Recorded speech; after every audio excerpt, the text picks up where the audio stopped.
7:12 p.m., the 28th floor of a glass skyscraper. Most employees have gone, but in the boardroom, screens glow blood red. A logistics firm faces a failure lasting 3 weeks. Sophia Laurent, the 34-year-old CEO, folds her arms. If this bug isn't fixed by morning, we lose the contract. In the corner, a janitor quietly polishes windows. He glances at the screen. Sophia mocks him. Enjoying the data, it's not mopping instructions. The man stays silent, but his daughter, waiting in the hallway, saw what no one else did. Sometimes the best solutions hide where no one bothers to look. Listen closely. This is their story. Marcus Hale was a man of steel and silence. At 40 years old, he was a ghost in the very building he kept pristine. He moved through the high-tech offices with a rhythmic, unnoticed efficiency, emptying bins, buffing floors to a mirror finish, and ensuring the glass walls of the boardroom were transparent enough to see the city's glittering ambition.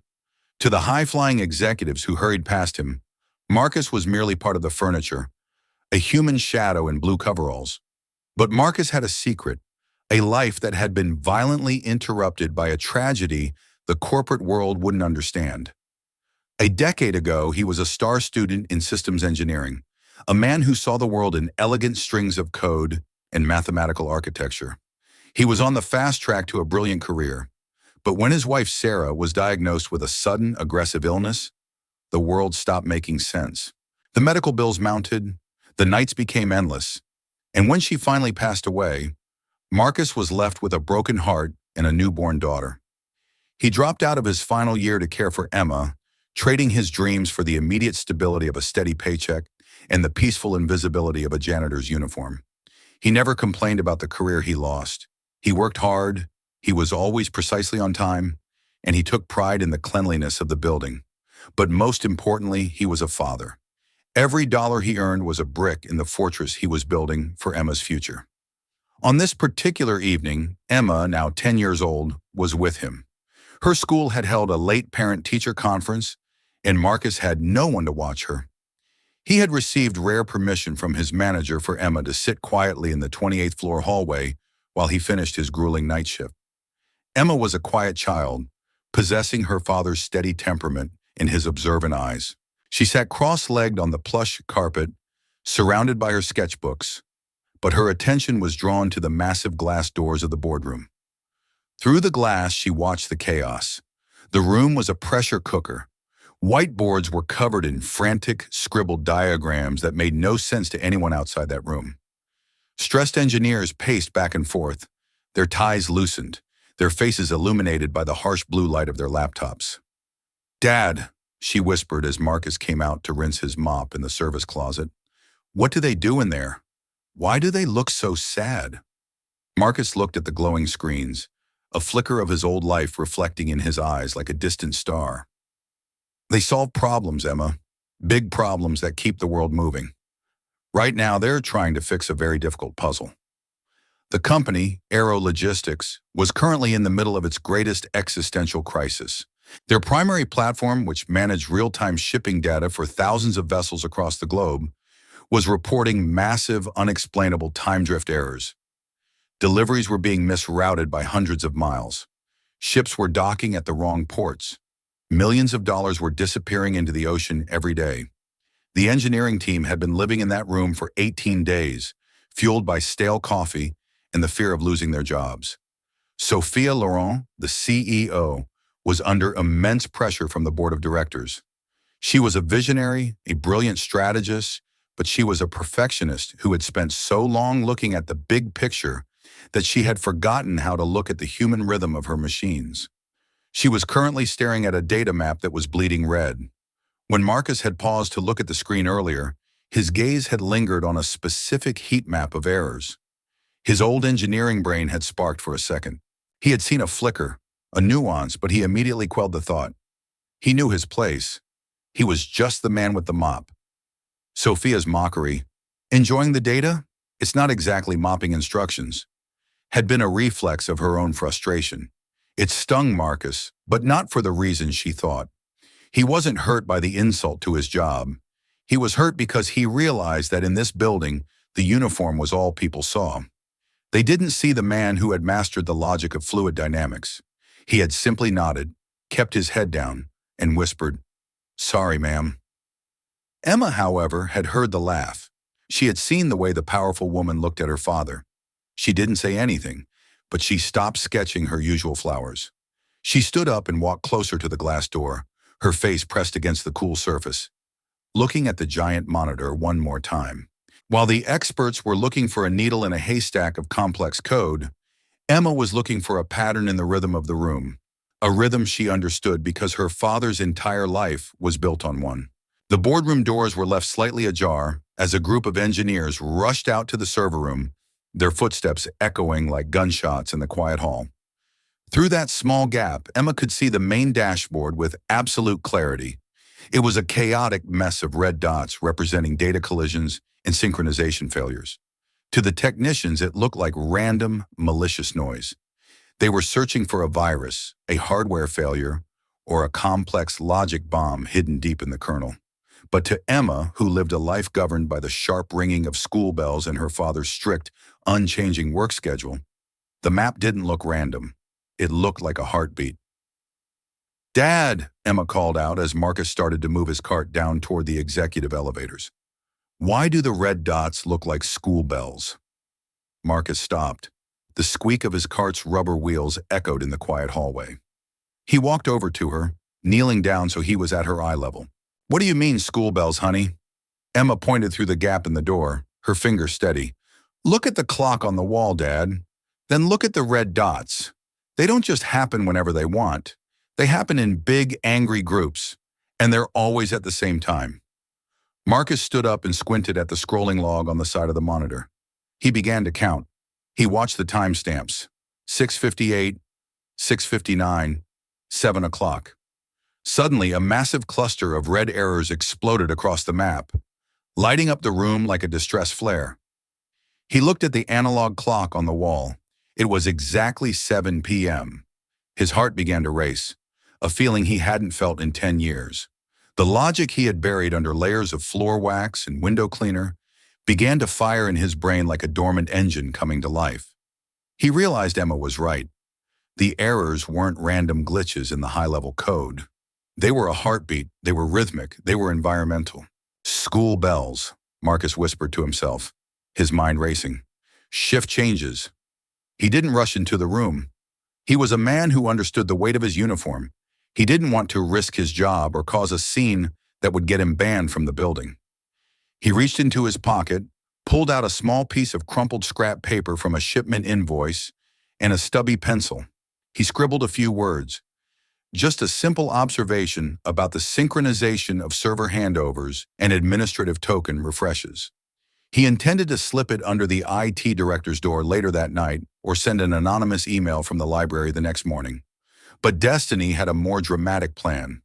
At that exact moment, the heavy boardroom door swung wide.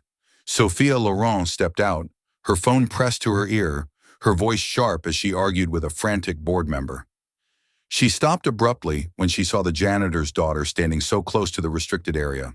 She hung up the phone with a frustrated click and sighed, her professional mask slipping for a moment to reveal a deep, bone-weary exhaustion. "I thought I told you that children shouldn't be here this late," Sophia said, looking at Marcus. Her voice wasn't as mocking as before. The weight of the failing contract was making her look human and vulnerable for the first time. "I apologize, ma'am," Marcus said, stepping protectively in front of Emma. "I'll finish the glass in the lobby, and we'll be out of your way in 5 minutes. I promise." But Emma didn't step back. She looked Sophia straight in the eye, the fearless, unclouded gaze of a child who hadn't yet learned that some people are meant to be invisible. "Why does your system break when people change shifts?" Emma asked.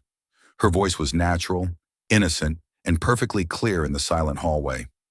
Sophia froze. She looked at the little girl, then at the blue mop bucket, then back at the girl. A flicker of confusion crossed her face, followed by a surge of adrenaline. "What did you just say to me?" "The red dots," Emma said, pointing into the boardroom at the flickering monitor. "They like 7 o'clock. That's when you go home and the new people come in, right? The bells are ringing, but no one is opening the door." Sophia's mind, which had been buried in tens of thousands of lines of high-level cloud architecture, suddenly shifted gears. She looked at Marcus, who was holding a piece of paper behind his back as if he were trying to hide a weapon. "Marcus," Sophia said, her voice dropping to a whisper, "is that what you were looking at earlier? The timing of the drift?" Marcus hesitated. He looked at his daughter, then at the CEO. He realized that for the sake of his daughter's future, for the sake of the man he used to be, he couldn't stay silent anymore. He handed Sophia the crumpled paper. "It's the synchronization script, ma'am," Marcus explained. "The company runs its server handovers at 8 o'clock in the morning. The company runs its server handovers at exactly 7 a.m. and 7 p.m. If the automated data sync script triggers at the exact microsecond the admin credentials are being handed over to the next shift, you get an access conflict. The system doesn't crash, it just drifts. It creates a ghost packet that stays in the buffer until the next shift change makes it worse. It's not a bug in the code, it's a bug in the schedule." It wasn't a groundbreaking invention. It wasn't a stroke of supernatural genius. It was a simple observation of a human pattern that every expert in the room had ignored because they were too busy looking for a genius solution. They had assumed the problem was complex because they were complex. Emma had seen it because she knew the world ran on a schedule. Sophia stared at the paper. The silence in the hallway was absolute. Then, without a single word, she turned and ran back into the boardroom, shouting for the technical lead with a voice that shook the glass walls. The boardroom erupted into a new kind of chaos. Engineers who had been staring at the same lines of code for weeks were suddenly huddled around a single terminal. Sophia stood in the center of the storm, her eyes fixed on the raw system logs that had been running in the background. "Check the 7 p.m. handover logs," she commanded. "Don't look at the routing tables. Look at the administrative token refresh timestamps." The lead engineer, a man with 3 Ivy League degrees and a massive ego, started to protest. "Sophia, this is a waste of time. We've audited the logic gates 5 times. It's clearly a routing issue in the East Coast hub." "Look at the timestamps, David," Sophia yelled, her voice echoing off the mahogany table. The room went deathly silent as the engineer scrolled back to the exact minute of the last shift change. He zoomed in on the millisecond level. There it was, a 0.04 millisecond conflict. The synchronization script had attempted to write a massive data packet to the master database at the precise moment the admin tokens were being refreshed for the night shift. It was a digital collision, a momentary lockout that caused a 2-minute data lag. That lag then cascaded through the global network, growing larger and more destructive with every passing hour. "We've been looking at the code for 3 weeks, the lead engineer whispered, his face turning a sickly ash gray. "We never checked the shift timing. We assumed the underlying infrastructure was stable. We were looking for a mountain, and we tripped over a pebble." Sophia turned slowly toward the glass doors. Marcus and Emma were still standing there. Marcus was holding his mop, looking like he wanted to disappear into the shadows, while Emma was leaning against the doorframe, watching them with a calm curiosity. Sophia walked out into the hallway. The laughter from earlier was gone. The cold arrogance was gone. "You knew," she said, looking directly at Marcus. "I didn't know, ma'am," Marcus said quietly, his voice humble but firm. "But my daughter noticed the pattern. I listened to her. Sometimes when you're too close to a machine, you forget that it has to breathe with the people who run it. You forget the rhythm." Sophia looked down at Emma. "How did you see it so quickly, Emma?" "At school," Emma said. "The bells tell everyone where to go. If the bell rings and the teacher isn't at the door yet, everyone bumps into each other in the hall. It's messy and people get hurt. I just saw the red dots bumping into each other." Sophia let out a long, shaky breath. She realized that she had been running a multi-billion-dollar company while ignoring the most basic laws of human and mechanical interaction. She looked at Marcus again, seeing him clearly for the first time in 3 years. She saw the way he stood, protective of his daughter, humble but with a hidden intellectual fire in his eyes. "You're an engineer, aren't you, Marcus?" Sophia asked. It wasn't a guess. It was a realization. Marcus looked down at his faded blue uniform, the name Marcus stitched in white thread over his heart. I was. A long time ago. Life. Life got in the way. Things happened that were more important than a degree. Over the next 24 hours, the entire atmosphere in the skyscraper changed. The technical team adjusted the script timing, separating the sync cycle from the administrative handovers by a safe 10-minute buffer. By the next evening, the red dots were gone. The dashboard was a sea of stable, beautiful green. The contract was saved. The company was safe. Aero Logistics had survived. But the most profound change happened inside Sophia's private office. She sat alone that night, looking at the security footage of the hallway from the night before. She watched the man she had mocked, the man who kept her floors clean, and the little girl who had solved her greatest failure. She felt a deep, biting sense of shame. She realized that her Ice Queen reputation was a wall she had built to keep herself from seeing the people who actually made her world work. She picked up the phone and called her HR director at 11 p.m. I need the full personnel file for Marcus Hale, and I need to know why a man with his background is carrying a mop in my building. She spent the night reading about the loss of his wife. She learned about the unfinished degree, the hospital debts, and the man who had sacrificed his pride in his career to ensure his daughter was never left alone. Sophia realized that Marcus wasn't a janitor who happened to see a pattern. He was a brilliant man who had chosen a different kind of importance. The climax of the story wasn't a genius fix or a technological miracle. It was the moment the most powerful person in the room realized she was the least observant. It was the moment a nobody and a child reminded a somebody that value isn't found in a title or a corner office.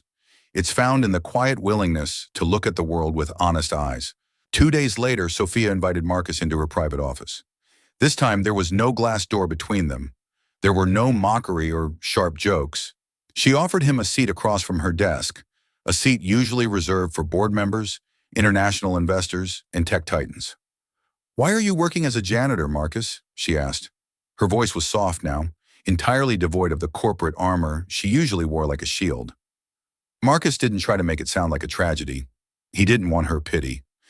"Because when my wife died, the world didn't care about my unfinished degrees or my potential," he said. "I needed to be home for Emma. I needed a job that stayed in one building so I could be near her. I needed stability. Sometimes life interrupts your plans. I did what I had to do to be a father. I don't regret it." Sophia looked at him for a long time, her gaze lingering on his calloused hands. "I shouldn't have laughed," she said. "On that night, and every day before that. I've spent years thinking that success was about being the loudest, most qualified voice in the room. I forgot that the smartest person is usually the one who is actually listening." "It's a common mistake in buildings like this, ma'am," Marcus said with a small, weary smile. "People see the uniform. They don't see the man. I'm used to it. The uniform is a kind of camouflage." "Well, I'm not," Sophia countered, "and I'm not going to let it happen in my company anymore. Not on my watch." Emma was sitting in the reception area, drawing in her sketchbook. Sophia walked to the door and invited her in. Emma looked around the large, sun-drenched office, her eyes wide at the view of the city. "Dad says grown-ups make mistakes too," Emma said, looking at Sophia with her characteristic honesty. "Is that why you were sad the other night? Did you make a mistake?" Sophia knelt down so she was at Emma's level. "Yes, Emma. I made a very big mistake. I thought I knew everything because I had the biggest office, but I didn't even know what was happening right in front of me. Your dad had to teach me how to see again." Sophia didn't offer Marcus a multi-million-dollar salary or the title of Chief Technology Officer immediately. She knew that wouldn't be respectful to the journey he had taken. Marcus had been out of the game for 10 years, and his priority was still his daughter. She made a realistic, deeply respectful offer. She proposed a new hybrid role, internal systems liaison. Marcus would work half-days in the engineering department, helping the junior developers analyze patterns in operational data, exactly what he had done for free that night. The company would fully fund the completion of his engineering degree through an elite online program, and they would provide a flexible schedule so he could always be there for Emma's school events. Marcus looked at the contract. He looked at Emma, who was now sketching the skyline from the window. He didn't see a promotion, he saw a second chance. He saw a path back to the man he was supposed to be before the world went dark. "I accept," Marcus said, his voice steady and clear. As they walked out of the executive office together, Marcus stopped for a moment at his old janitor cart. He looked at the mop, the bucket, and the gray rags. He didn't look at them with hatred or resentment. He looked at them with gratitude. Those tools had kept his daughter safe and fed for 5 long years. He gave the cart a small, respectful nod, a silent goodbye to his camouflage, and then he left it behind for the next man. The story isn't a fairy tale about a janitor becoming a billionaire overnight. It's a story about the dignity of being seen. It's about a CEO who learned to lower her gaze to find the truth, and a man who finally found the courage to look up. And at the center of it all was a 10-year-old girl who knew that if a bell rings and no one is there to answer, the whole world starts to drift into the red. 3 months later, Marcus Hale still worked at the shimmering glass skyscraper on the 28th floor. But today he wasn't wearing blue coveralls. He was wearing a simple, clean button-down shirt and a pair of dark trousers. He sat at a desk in the corner of the technical hub, his eyes focused on a stream of live data. He was no longer a ghost. He was known throughout the building as the pattern man. Whenever the senior engineers hit a wall they couldn't climb, they would walk over to Marcus's desk and ask, "What's the rhythm today, Marcus?" Emma returned to the 28th floor that afternoon, but this time, she wasn't sitting on the floor in the hallway like an interloper. She was in the main training room participating in a youth innovation workshop that Sophia had established for the children of all employees, from the board members to the maintenance staff. Sophia stood at the front of the room, addressing the group of children and their parents. She looked at Marcus and then at Emma, who was sitting in the front row. "The most important thing I can teach you about business," Sophia told the children, "is that solutions don't care about your job title. They don't care about your clothes or how many degrees you have on your wall. They only care about who is willing to look at the patterns everyone else is ignoring. We saved this company not with a supercomputer, but with a question asked by someone who dared to look at the clock." She didn't use the phrase, "the janitor's daughter." She didn't make them a charity case. She spoke of them as the architects of the company's new culture. As the sun began to set over the city, casting a warm golden light over the glass walls, Marcus and Emma walked out of the building together. They walked down the same streets they had walked for years, past the same bus stops and the same shops. But something felt fundamentally different. Marcus was standing taller. His shoulders were no longer hunched against the invisible weight of his uniform. "Dad?" Emma asked, holding his hand as they waited for the light to change. "Yeah, sweetheart." "Did I fix the company? Is that why you have a new desk and a computer that doesn't make that loud buzzing noise?" Marcus laughed, a warm, rich sound that echoed off the glass walls of the buildings around them. He looked up at the 28th floor, then down at his daughter.